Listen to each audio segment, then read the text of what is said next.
बिस्मिल्लाहिर्रहमानिर्रहीम। अस्सलाम वालेकुम। जनरल टोपोलॉजी की लेक्चर सीरीज़ में आपको खुशामदीद कहते हैं। आज इस सीरीज़ का दूसरा लेक्चर है। आज हम चैप्टर 1 को ही कंटिन्यू करेंगे, जिसमें हम सेट और उसके मुतालिक ऑपरेशंस पर बात करेंगे। तो चलें शुरू करते हैं।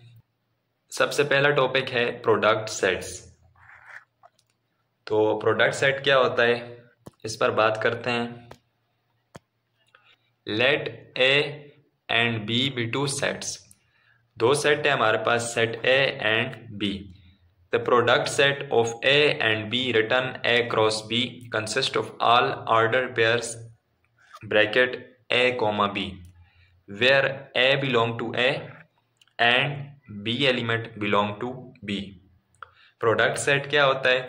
दो सेट्स के बीच में प्रोडक्ट सेट को हम ए क्रॉस बी से डिनोट करते हैं और इसके एलिमेंट ऑर्डर पेयर की फॉर्म में होते हैं, ब्रैकेट्स, और इनके बीच में पहले सेट का एलिमेंट पहले, दूसरे सेट का एलिमेंट बाद में और दरम्यान में कोमा।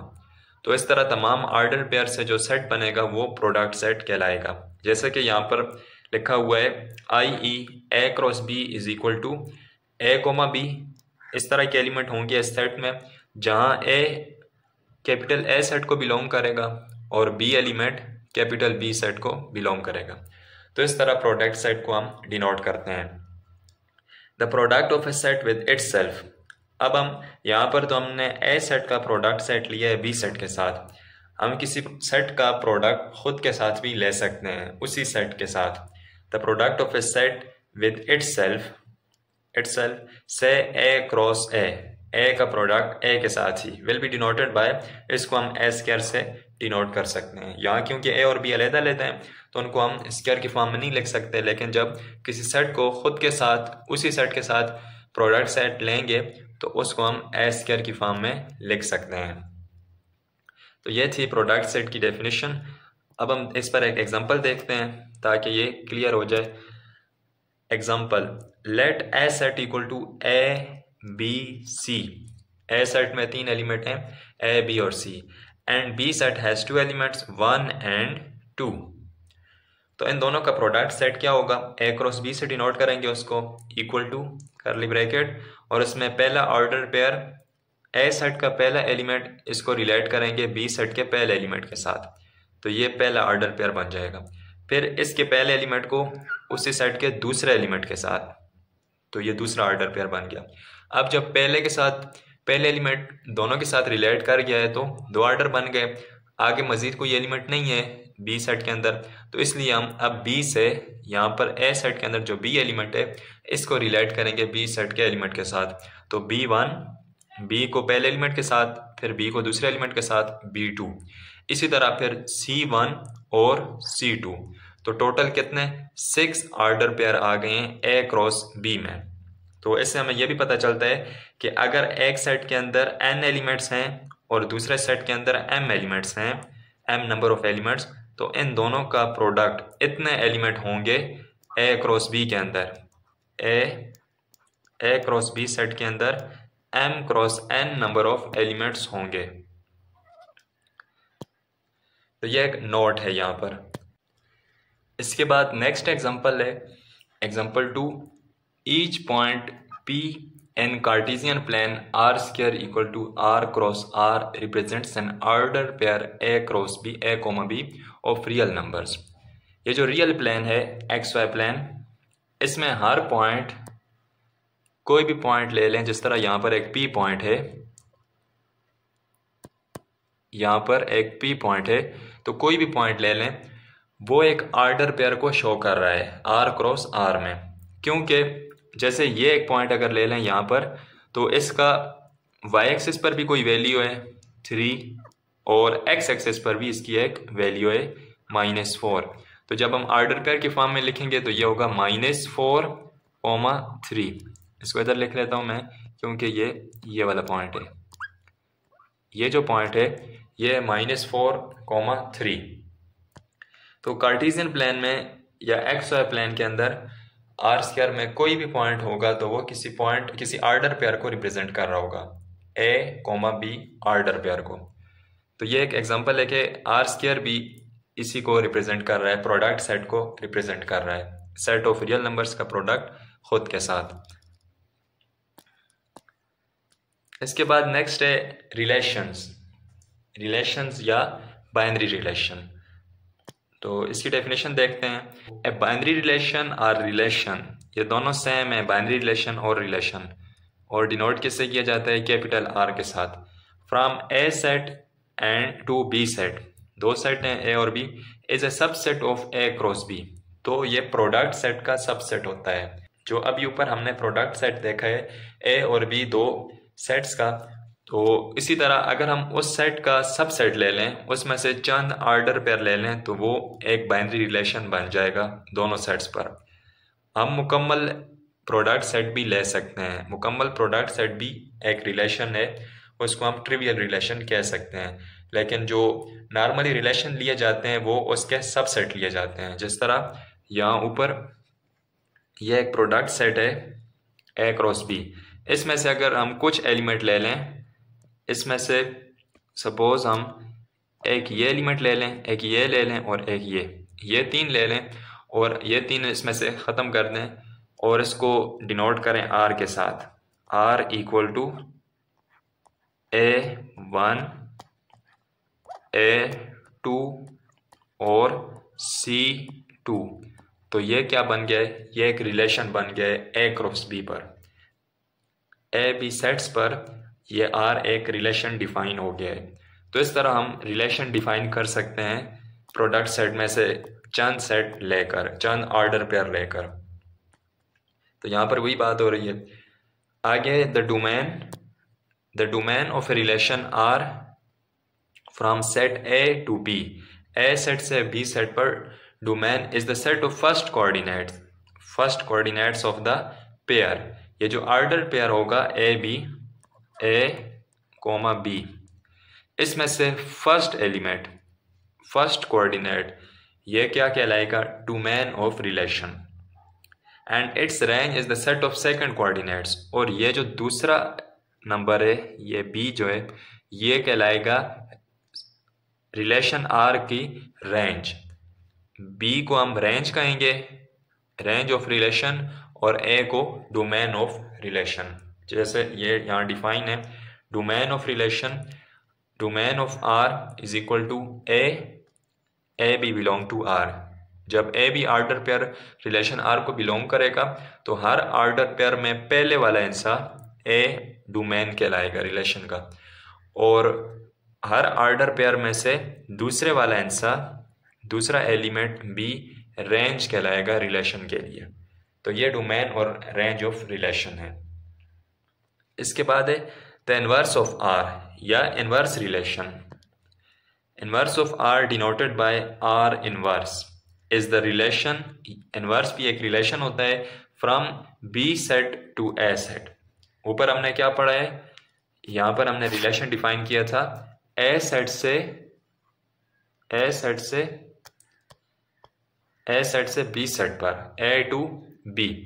लेकिन यहाँ नीचे क्या है, इनवर्स क्या होगा, इनवर्स होगा from B to A. Inverse भी एक रिलेशन होगा, लेकिन इसकी ये डायरेक्शन चेंज हो जाएगी, बी सेट से ए सेट पर डिफाइन होगा। अगर रिलेशन हम बी से ए पर डिफाइन करेंगे तो उसका इनवर्स फिर ए से बी हो जाएगा।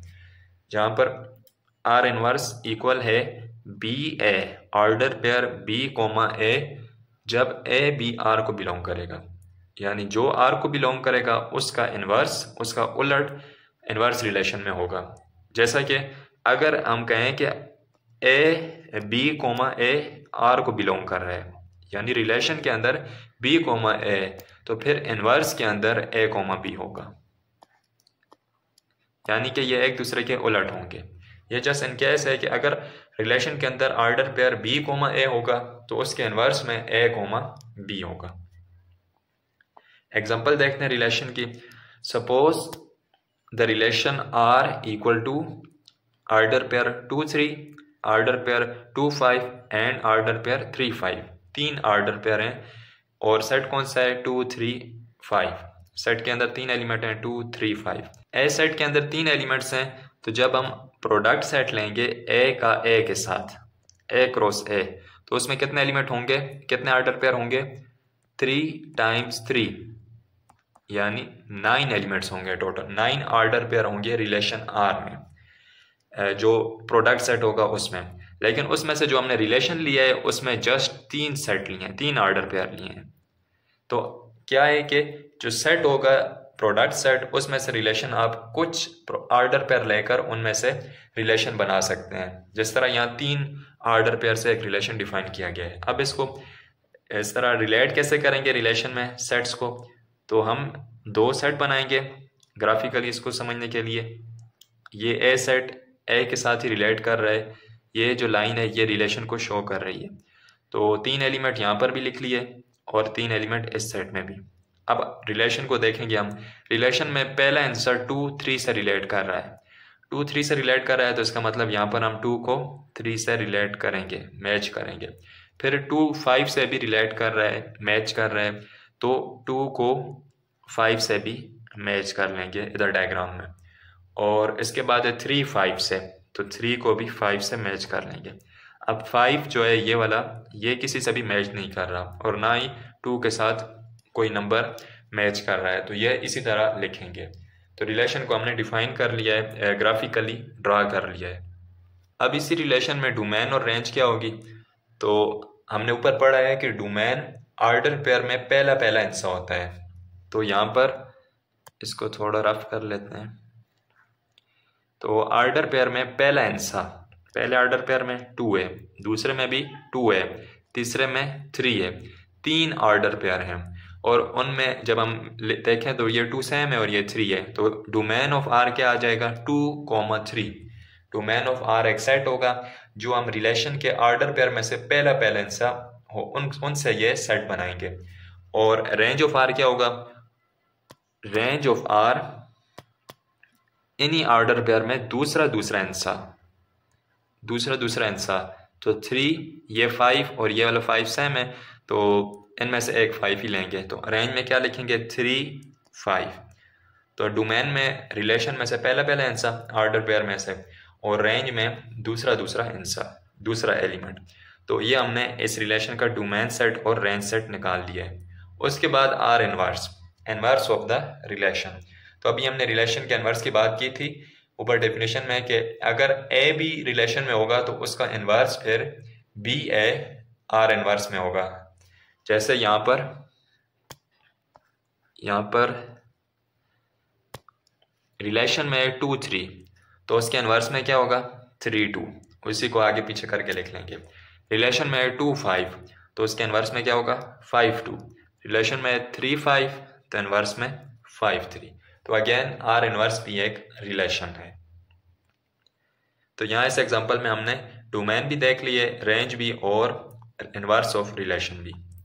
अब नेक्स्ट हमारे पास है इक्विवेलेंस रिलेशन। इक्विवेलेंस रिलेशन की एक खास किस्म है, एक स्पेसिफिक केस है।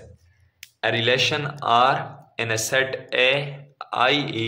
a subset R of A cross A।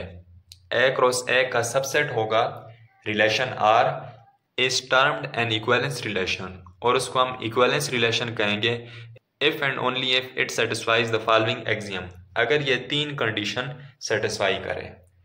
एक रिलेशन को किसी सेट के ऊपर हम इक्विवेलेंस रिलेशन कहेंगे अगर वो 3 प्रॉपर्टीज सेटिस्फाई करे। अब प्रॉपर्टीज को बारी बारी देखते हैं। सबसे पहली प्रॉपर्टी है for every A belong to A. हर ए एलिमेंट के लिए जो सेट को बिलोंग कर रहा है, ए का खुद के साथ ऑर्डर पेयर ए रिलेशन को बिलोंग करना चाहिए। पहली कंडीशन क्या है कि अगर सपोज 1 बिलोंग कर रहा है सेट को, तो 1, 1 ऑर्डर पेयर रिलेशन को बिलोंग करना चाहिए। यह पहली प्रॉपर्टी है इक्विवेलेंस रिलेशन की, पहला एक्सियम है। दूसरा एक्सियम क्या है, if A B belong to R. अगर ए बी ऑर्डर पेयर रिलेशन को बिलोंग कर रहा है तो बी ए ऑर्डर पेयर भी रिलेशन को बिलोंग करना चाहिए। अगर 1 2 बिलोंग कर रहा है तो 2 1 भी रिलेशन को बिलोंग करना चाहिए। तीसरी कंडीशन है if A B belong to R. अगर ए बी रिलेशन को बिलोंग करे और बी सी भी रिलेशन को बिलोंग करे, 2 ऑर्डर पेयर ए बी और बी सी ये दोनों रिलेशन को बिलोंग करेंगे, तो फिर हम इनमें से पहले इनसे को एक साथ लिखें, एक और ऑर्डर पेयर बनाएं ए सी, वो भी रिलेशन को बिलोंग करना चाहिए। तो ये तीन प्रॉपर्टीज हैं। अगर ये तीन प्रॉपर्टीज कोई रिलेशन सेटिस्फाई करे तो उस रिलेशन को हम कहेंगे ये इक्विवेलेंस रिलेशन है। तीन कंडीशन है, तीनों सेटिस्फाई होनी चाहिए। इन प्रॉपर्टीज को अक्सर नाम भी दिए जाते हैं। तो अगर हम इन प्रॉपर्टीज के नाम लिखें तो ये जो पहली प्रॉपर्टी है इसको कहते हैं रिफ्लेक्सो प्रॉपर्टी। इसको कहते हैं पहली प्रॉपर्टी को रिफ्लेक्सो प्रॉपर्टी। यहाँ पर जो पहली प्रॉपर्टी है ये वाली। दूसरी प्रॉपर्टी को कहते हैं सिमेट्रिक प्रॉपर्टी। और इसी तरह ये दूसरी सिमेट्रिक हो गई। और जो तीसरी प्रॉपर्टी है इसको कहते हैं ट्रांजिटिव प्रॉपर्टी। इसको मैं यहाँ लिख लेता हूँ। तीसरी प्रॉपर्टी का नाम है ट्रांजिटिव प्रॉपर्टी।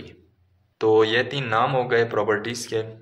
इसके बाद if R is an equivalence relation, अगर रिलेशन R इक्विवेलेंस रिलेशन हो, यानी ये तीन प्रॉपर्टी सेटिस्फाई कर ले इन set A, then the equivalence class of any element A belong to capital A denoted by bracket के अंदर A element is the set of elements to which A is related। ये वो set होगा जिसके साथ A related है, यानी order pair के अंदर। जैसे यहाँ ऑर्डर पेयर है, वो ऑर्डर पेयर जिसमें पहला एलिमेंट A हो, डोमेन की जगह A हो, और रेंज वाले जो एलिमेंट होंगे वो इसके क्लास में होंगे, इक्विवेलेंस क्लास में। यानी यहाँ एग्जांपल से इसको समझते हैं। एग्जांपल में जैसे हम इसमें इक्विवेलेंस रिलेशन को भी देख लेते हैं और इक्विवेलेंस क्लास को भी। Consider the set A equal to 1 2 3, एक सेट जिसमें तीन एलिमेंट हैं 1 2 3। अब इसके ऊपर रिलेशन है।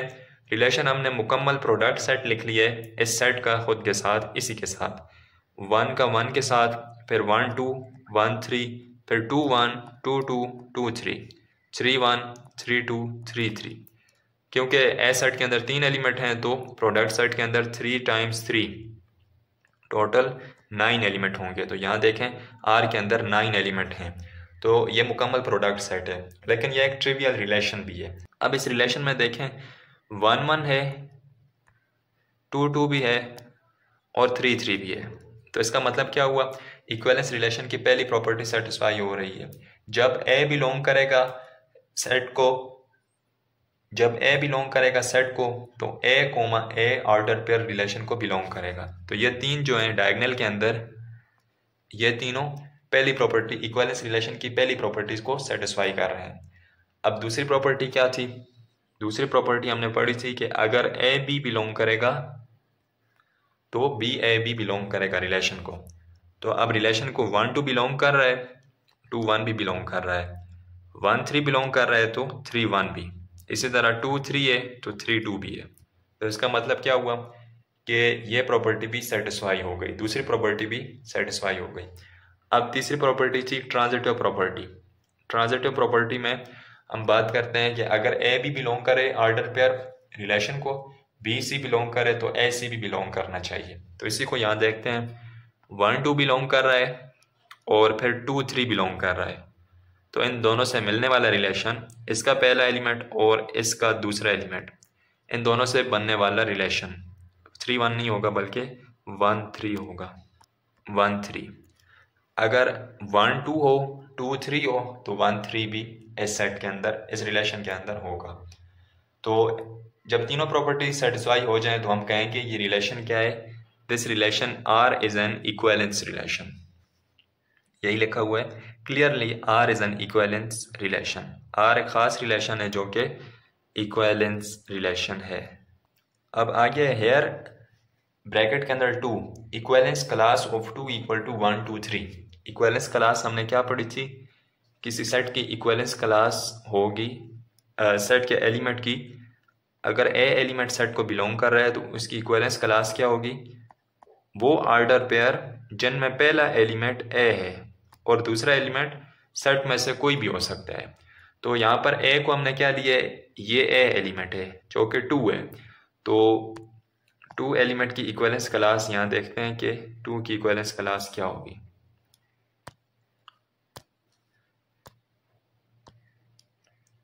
टू एलिमेंट ये वाला है, इसकी इक्विवेलेंस क्लास 2 किस ऑर्डर पेयर में पहले आता है। यहाँ पर भी 2 पहले है, यहाँ पर भी, यहाँ पर भी, बाकी में पहले 2 नहीं है, पहले 1 है या 3 है।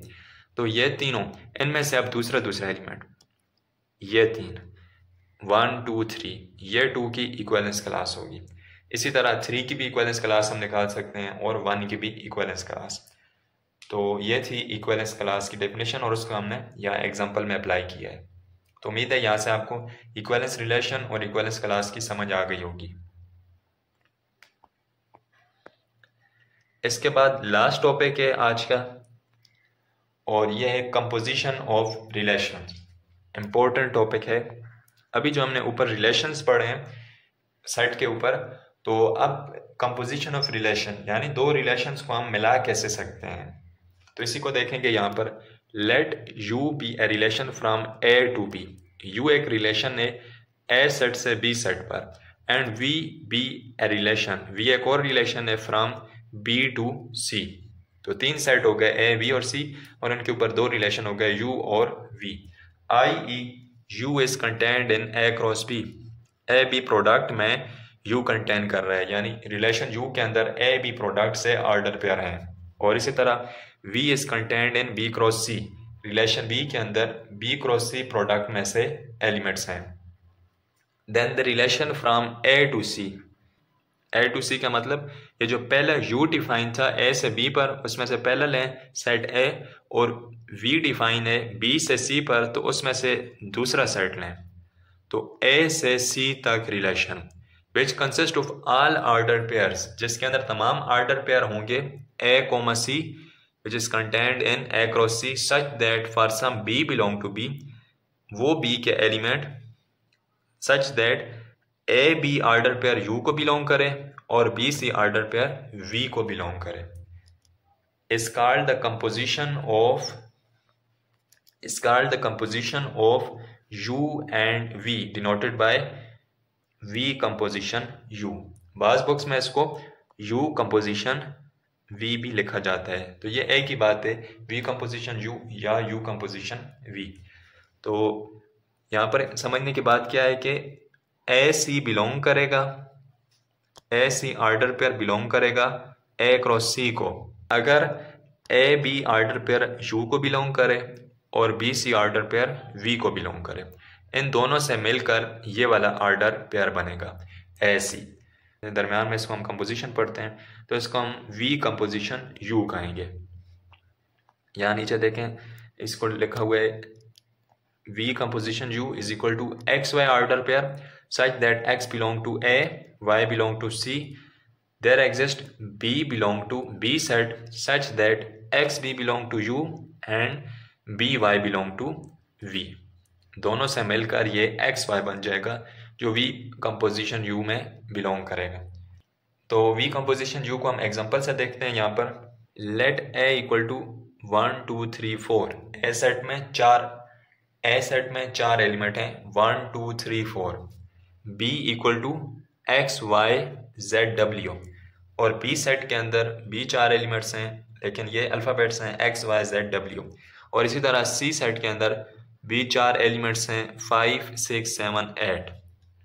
एंड लेट U रिलेशन के अंदर 1x से रिलेट कर रहे हैं 1y से, 2x से, 3w से, 4w से, और V रिलेशन के अंदर y 5 से, y 6 से, z 8 से, w 7 से। 2 रिलेशन हो गए।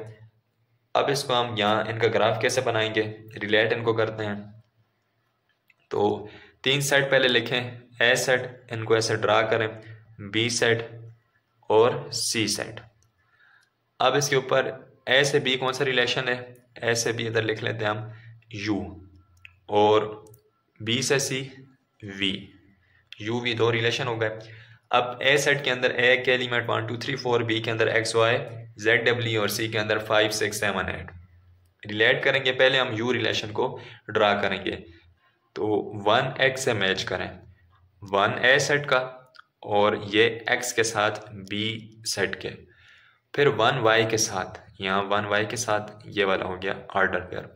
फिर 2x के साथ 2x के साथ, और इसी तरह फिर 3w के साथ 3 यहाँ w के साथ, और 4w के साथ। तो ये हमने रिलेशन u डिफाइन कर लिया है ए सेट से बी सेट पर। इसी तरह रिलेशन v है, उसमें पहला ऑर्डर पेयर है y5, तो y को 5 से मैच करें। फिर y6, तो y को 6 के साथ मैच करें। उसके बाद z8, तो z को यहाँ 8 के साथ, और फिर w7, तो w को 7 के साथ। तो ये दोनों रिलेशन हमने डिफाइन कर लिए हैं u और v। अब चूंकि हमें रिलेशन u और v की कंपोजिशन निकालनी है, तो यहाँ देखें ये 1x से मैप कर रहा है, लेकिन x आगे c सेट में किसी एलिमेंट के साथ मैच नहीं कर रहा, तो इसलिए इसको हम छोड़ देंगे। इसके बाद है 1y के साथ, तो ये आगे किसके साथ मैच कर रहा है, y आगे 5 के साथ भी मैच कर रहा है और y 6 के साथ भी मैच कर रहा है। तो इसका मतलब v कंपोजिशन u रिलेशन में दो ऑर्डर पेयर आ जाएंगे, एक 1-5 और दूसरा 1-6, क्योंकि 1 से हम y के ज़रिए 5 तक भी जा सकते हैं और 6 तक भी, तो ये दो ऑर्डर पेयर आ जाएंगे। इस तरह अब हम 2 को देखते हैं, तो यहाँ पर पहले इसको इरेज कर लेते हैं। 2, ये 2 मैच कर रहा है x के साथ, लेकिन x आगे मैच नहीं कर रहा, तो इसको हम छोड़ देंगे, इसकी कंपोजिशन नहीं बन सकती। इसके बाद है 3, तो 3 मैच कर रहा है w के साथ और w आगे मैच कर रहा है 7 के साथ, तो कंपोजिशन बनेगी 3 और 7 की, 3 और 7 ऑर्डर पेयर आ जाएगा। नेक्स्ट है 4, तो 4 मैच कर रहा है w के साथ और w मैच कर रहा है 7 के साथ, तो 4 और 7 ये भी एक कंपोजिशन, ये भी एक ऑर्डर पेयर आ जाएगा। इसके अलावा यहाँ देखें 1x आगे कहीं भी मैच नहीं कर रहा, इसी तरह ये z8 के साथ मैच कर रहा है, लेकिन यहाँ ए सेट से कोई भी एलिमेंट z के साथ मैच नहीं कर रहा, तो इसलिए हम इसको छोड़ देंगे 8 को। तो कंपोजिशन में 4 ऑर्डर पेयर आएंगे, 1-5, 1-6, 3-7 और 4-7।